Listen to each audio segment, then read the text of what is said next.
but they could pray if no one knew about it. In 1967, in DeKalb versus Despain, the court took a 4-line nursery rhyme used by a K-5 kindergarten class and declared that nursery rhyme unconstitutional.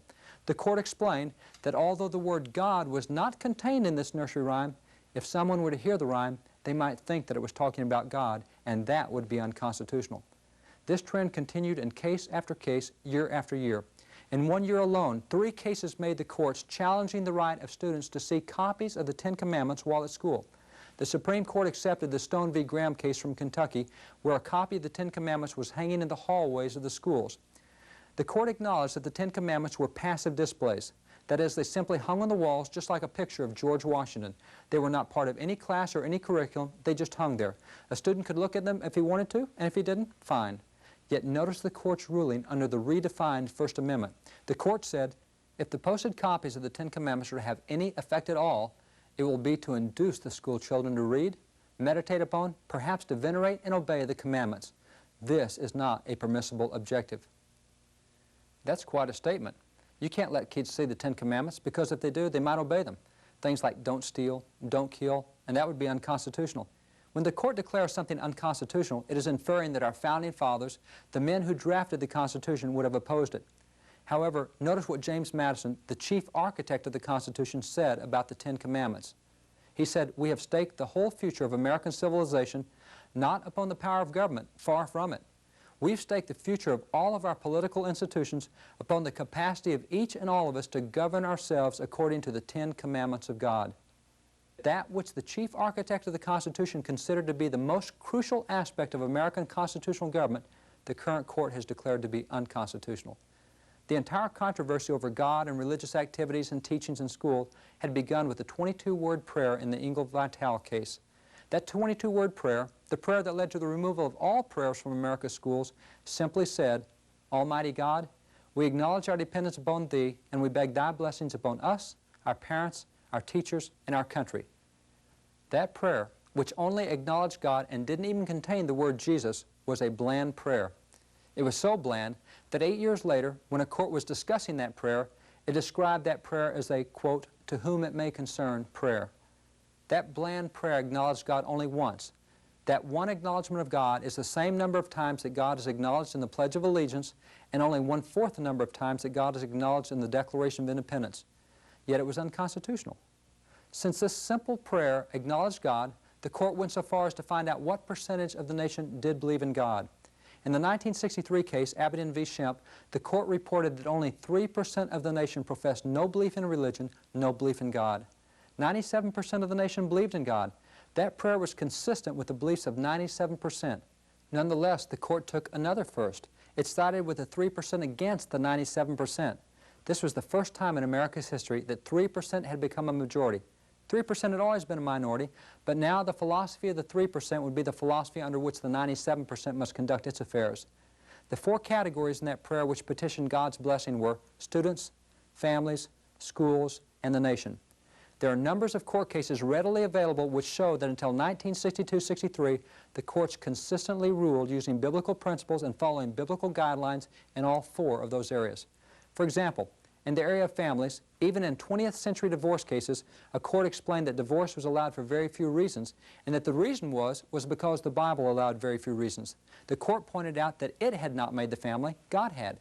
Therefore, it didn't have a right to regulate something it had not made. The courts even went into a Bible lesson. It explained that in the beginning, God had made Adam and Eve. God made the first family, and then the court continued through a history of God's dealings with the family, concluding that since it was God who had created the family, the court would use His rules in dealing with it. The same policy not only held with the court's rulings on families, but also in the court's rulings on the nation, schools, and students as well. But in 1962-63, the Supreme Court reversed that position and announced that those rules and policies caused, quote, psychological damage. Did the court's decision to change national policy and to separate God's principles from its rulings have any effect? Let's examine each of the 4 categories, beginning with students. That which occurred with students following the removal of religious principles was perfectly predicted by George Washington in his farewell address when he said, "And let us with caution indulge the supposition that morality can be maintained without religion. Whatever may be conceded to the influence of refined education on minds, reason and experience both forbid us to expect that national morality can prevail in exclusion of religious principle. Washington warned that to remove religious principles would be to lose national morality. Notice the accuracy of his warning. This chart shows pregnancies for unwed girls ages 15 through 19. For decades prior to 1962-63, birth rates for unwed teen girls had remained relatively stable.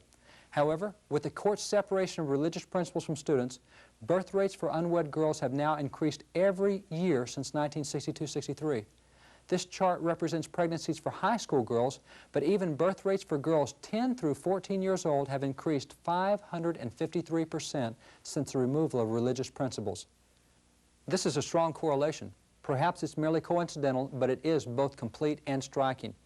It is further significant to note that every moral measurement which exists for students breaks violently upward with the separation of religious principles from the lives of students in 1962-63. Notice this category: sexually transmitted diseases to high school students. Notice how low sexually transmitted diseases had been. Notice the point when religious principles were prohibited. Notice a dramatic increase. The same is true for every moral measurement among youth.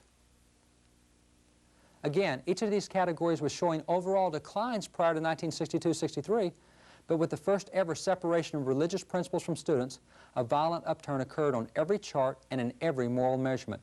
Washington was correct. The next category over which God was acknowledged in that simple prayer, and in which the courts had maintained the use of biblical principles prior to 1962, was that of our families, or our parents.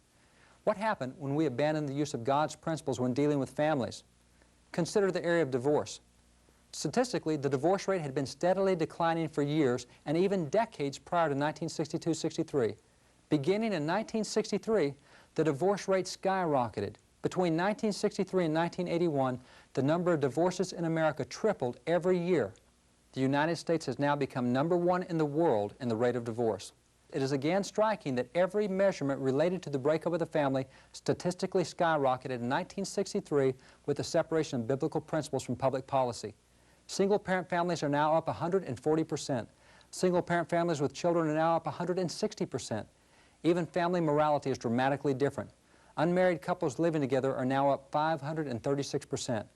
Again, each of these categories had been stable for years prior to 1962-63, and then the dramatic increases correlate exactly to the court's rejection of those standards which had been applied to the family for 170 years previously. The third category in which God's assistance was petitioned was our schools. What happened when we barred God and His principles from our schools? The SAT test, the Scholastic Aptitude Test, is an excellent indicator. The SAT test has been in America since 1926, and in 1941 it was placed on the same scale that is still used today. Prior to 1963, there were never more than 2 consecutive years where the scores either rose or declined. But beginning in 1963, scores plummeted for 18 consecutive years. Unprecedented. Scores are now so low that the Department of Education states that this is the first time in America's history that we are graduating out a generation of students who academically know less than their parents did. The SAT test is the same test their parents used. It's been the same since 1941. Yet there is nearly an 80-point difference between the two generations. In 1962, there were only 1,000 Christian schools in the nation. But once it became obvious that things like prayer, Bible, and the Ten Commandments would be forbidden, there was a marked explosion in the number of religious and particularly Christian schools. By 1984, the number of Christian schools had burgeoned to 32,000 schools.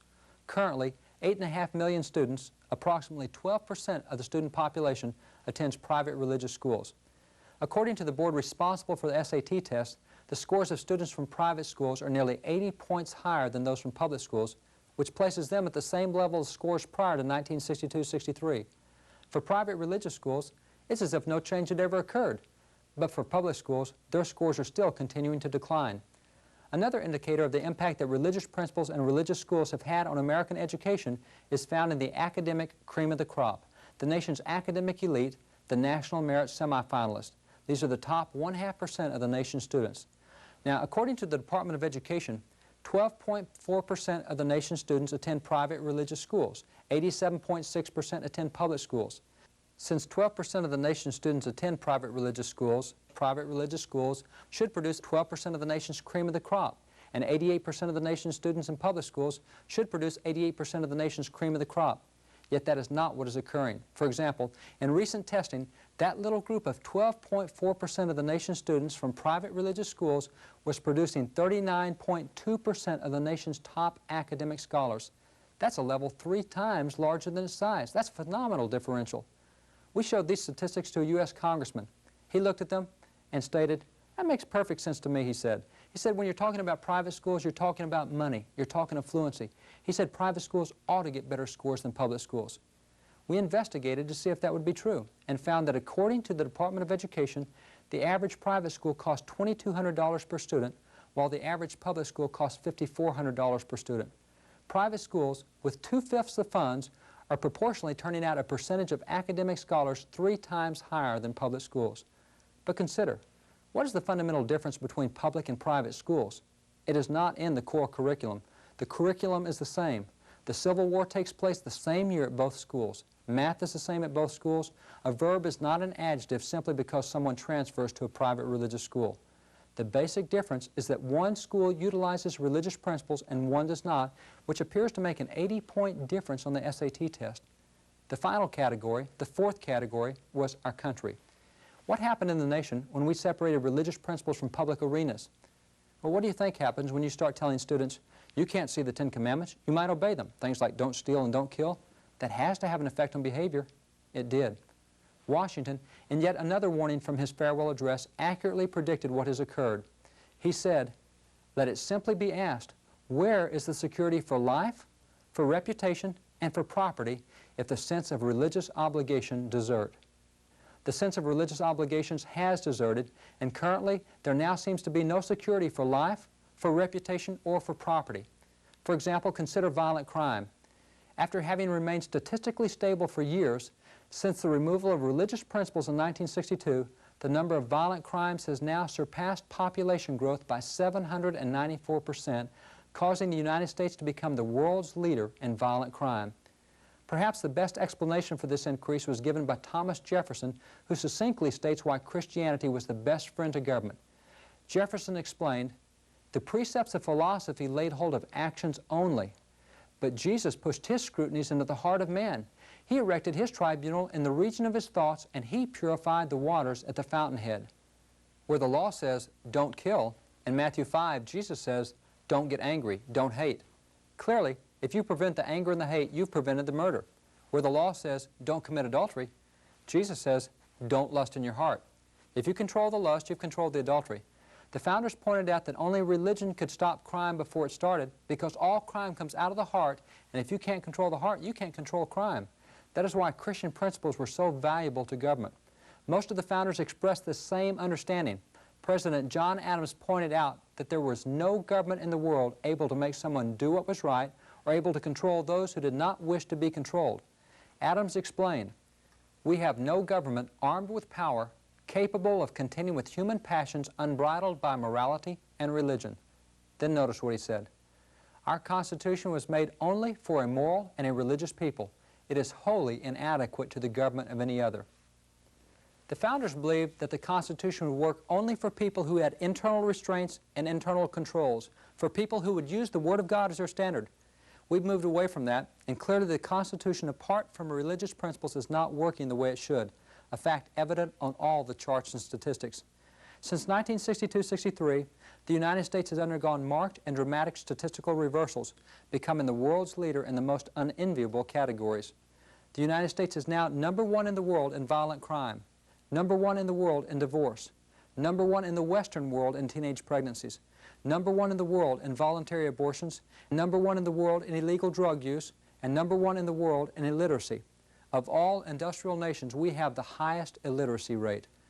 A White House briefing recently reported that just 3 years ago, 700,000 students graduated from high school who, after 12 years of school, were unable to read their own diplomas. Looking at the list of categories that we now lead, Jeremiah 6:16 has some good advice. It instructs us that if we want the ways of peace, go back to the old paths. But what were the old paths? Once the Founding Fathers had declared themselves independent from Great Britain, they immediately faced the task of establishing new state governments. Prior to the Declaration, all the state governments had been British-run with British Crown governors. By breaking from Great Britain, the states lost their governments. So after signing the Declaration of Independence, the Founding Fathers returned to their home states to establish brand new state governments. Look at what the Founding Fathers, the men who had signed the documents, placed in their own state constitutions. For example, notice Delaware. The other states were very similar. Everyone appointed to public office shall say, I do profess faith in God the Father, and in the Lord Jesus Christ, His only Son, and in the Holy Ghost, one God and blessed forevermore, and I do acknowledge the Holy Scriptures of the Old and New Testament to be given by divine inspiration. This was not a requirement for seminary. It'd be wonderful if it were. This was a requirement to be a politician, a requirement set up by the Founding Fathers themselves.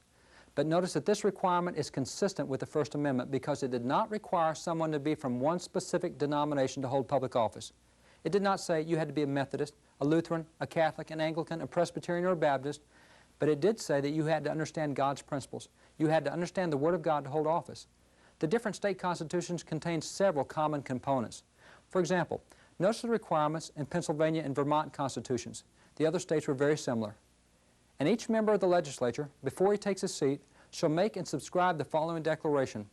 I do believe in one God, the Creator and Governor of the universe, the rewarder of the good and the punisher of the wicked. In other words, a politician must acknowledge his understanding that when he left office, he wouldn't just answer to the voters, he would be accountable to God for what he had done while in office. He would answer to God himself. This concept of individual accountability to God is well understood. It is broadly accepted that we will answer to God in the future. The founders, however, took this principle a step further. It was clear that an individual answered to God, but did a nation also answer to God? The Founding Fathers believed that it did. On the floor of the Constitutional Convention was explained the difference between individual accountability to God and national accountability to God. An individual answers to God in the future, but not a nation. When a nation dies, it is forever dead. It will not be resurrected in the future to answer for what it has done. Therefore, when does a nation answer to God? George Mason, the father of the Bill of Rights, explained, as nations cannot be rewarded or punished in the next world, they must be in this. By an inevitable chain of causes and effects, Providence punishes national sins by national calamities. The founders believed that God would deal with a nation right now, in the present, for the stands that it takes. A nation has no other time to answer to God than the present. Perhaps this is the best explanation of why all the charts broke dramatically in 1962-63, when for the first time in the nation's history, we officially told God He was no longer welcome in the public affairs of this nation. The charts simply illustrate a principle that the founders understood, believed, and discussed. Supporting examples are found throughout the Bible. For example, the story of Elijah in 1 Kings. After he won his confrontation with the prophets of Baal on top of Mount Carmel, he went to Mount Oreb where he complained to God, "Get me out of here. I'm the only one left. There's no one else in the nation who believes in you." And God responded, "There's 7,000 men in this nation, men of integrity, righteous men, men who do love me and who have not bowed their knee to Baal." Yet what was occurring in that nation? Ahab and Jezebel were the nation's leaders. They were wicked leaders.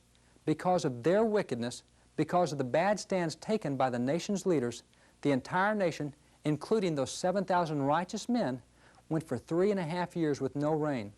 You see, God had to deal with the nation based on the stands of the nation's leaders, despite the fact that there were righteous individuals in the nation. Another example is that of David in 1 Chronicles. David decided to number his troops. He'd won so many victories that he came to the point where he thought, I win victories. I'm a strong king. I want to see how big my armies are. His general, Joab, tried to reason with him. David, don't number the troops. God is the one who wins the victories. It's not the size of your army. But David persisted. No, I want to see how big my army is. I want to know how strong I am. Go number my troops. That was a bad stand for the nation's leader to say, God, you haven't won the victories. I've won the victories. As a result of that stand by David, a plague came on the entire nation, and in Jerusalem alone, 70,000 people were wiped out in one day. You see, a nation does account and will either suffer or be blessed for the stands of its leaders. This is why the founders were so emphatic about keeping men in office who understood God's principles. And perhaps the most famous speech ever delivered by Benjamin Franklin, delivered on Thursday, June the 28th, 1787, on the floor of the Constitutional Convention, Franklin reminded the delegates that we needed God to be our friend, not our enemy. We needed Him to be our ally, not our adversary. We needed to make sure that we kept, as Franklin called it, His concurring aid. Franklin warned, if a sparrow cannot fall to the ground without His notice, is it probable that an empire can rise without His aid? He said, we've been assured in the sacred writing that except the Lord build the house, they labor in vain that build it. and thus Franklin called for regular daily prayer to make sure that we kept God in the midst of what we were doing in the nation. Jefferson too understood this principle. Jefferson declared, "And can the liberties of a nation be thought secure when we have removed their only firm basis, a conviction in the minds of the people that these liberties are the gift of God, that they are not to be violated but with His wrath? Indeed, I tremble for my country when I reflect that God is just and that His justice cannot sleep forever." A nation does answer to God for the stands it takes.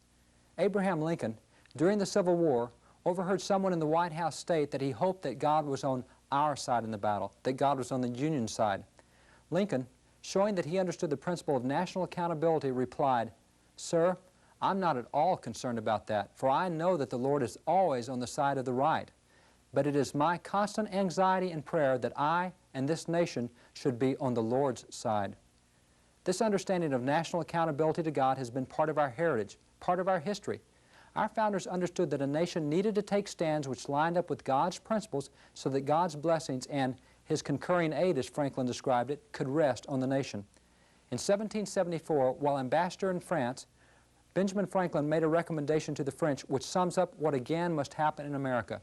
Franklin stated, "He who shall introduce into public affairs the principles of primitive Christianity will change the face of the world." Franklin was saying, do you want to be a world's leader? Then put Christian principles in your public affairs. Recall Charles Finney? Finney said, "The church must take right ground in regard to politics. Politics are a part of a religion in a country as this, and Christians must do their duty to the country as part of their duty to God. God will bless or curse this nation according to the course Christians take in politics." Why is this true? Can a nation be blessed apart from God's principles? No. But where do God's principles reside? They reside in the hearts and the lives of God's people. If God's people do not get involved, God's principles do not get involved. The ungodly will not run a nation by godly principles, and God can't bless ungodly principles. That's why the church has to take right ground. That's why the founders were so emphatic about keeping Christian men in office, an emphasis evident from the first Supreme Court justices to the individual state constitutions. Today, we cannot afford to be isolationist. We can't say, "I'm not going to get involved." We must realize that we need to get involved. For God's principles do not enter any arena on their own. They enter only through God's people. Proverbs 18:1 says, "A man who isolates himself seeks his own desires. He rages against all wise judgment." The founders used to teach their young people, "Young people, do you want to do something good for God? Then be a senator, be a judge, a congressman, a doctor, a lawyer, a missionary, or a pastor. But get out there where you can affect people with God's principles." But in the 1940s and the 1950s, we began to say in America, "Young people, do you want to do something good for God? Then be a missionary or be a pastor, but don't get involved in politics." When we started getting out, we handed the system over to ungodly principles. We've got to get involved again. We have to come to grips with the fact that separation of church and state, as we have it today, is not in the teaching of the Founding Fathers. It is not a historical teaching, and it is not a teaching of law until recent years. We also have to realize that the current version of separation of church and state is not a biblical teaching. Separation says, "Okay, Christians, we recognize that you're the light of the world, just don't get out of the church. Don't shine on anything outside the church." Or, "Christians, we recognize you're the salt of the earth, but don't get out of the shaker." You see, separation of church and state says you can be salt and you can be light, but only inside the four walls of the church. That's not scriptural. We can't do that. We further need to recognize the fact that there is going to be someone's religion in schools and in government. For example, in 1961, in the case Torcaso v. Watkins, and again in 1985, the courts ruled that secular humanism was a legitimate religion, equivalent to Christianity under the law. Secular humanism, by the court's recognition, is a viable First Amendment religion. Now, secular humanism has a religious philosophy which very simply says that God has no place in their philosophy. It is a religious philosophy based on men, not on God. The court has recognized it as a religion. In 1977, in the cases Theriault v. Silber and Malnick v. Yogi, the court said that atheism was a religion. But how can atheism be a religion if it doesn't believe in God? Whatever you believe with all of your heart, whatever affects the way that you act, whatever you believe so strongly that it changes your behavior, that is your religion. So what is the religion of atheists? The religion of atheists, the thing that affects the way they behave, is that they believe with all their heart that there should be no religious practice. Therefore, the religion of atheism is the religion of practicing no religious practice. It is religiously practicing non-religion. In recent years, there have also been decisions from courts declaring satanic activities, wicks and covens and satanic groups to be a legal, organized religion equivalent to Christianity under the First Amendment. People may now give contributions to satanic groups and get the same tax deductions as people who give contributions to Christian churches. The courts consider witchcraft a religion. But consider, when do we hear separation of church and state? Have you seen anyone go into a school at Halloween and say, wait, get those witches down off the wall, separation of church and state, I demand separation, witchcraft is a legal, organized religion?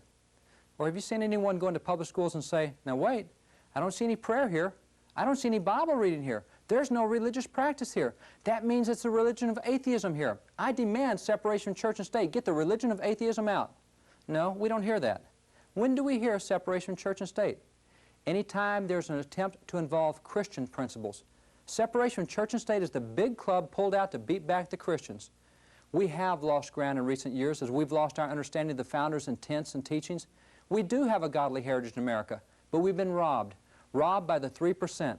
Separation of church and state as we have it today is not a biblical teaching. It is not a teaching of the Founding Fathers. It is not a historical teaching, and it is not a teaching of law until recent years. The 3% has taken away our heritage. We've lost sight of it.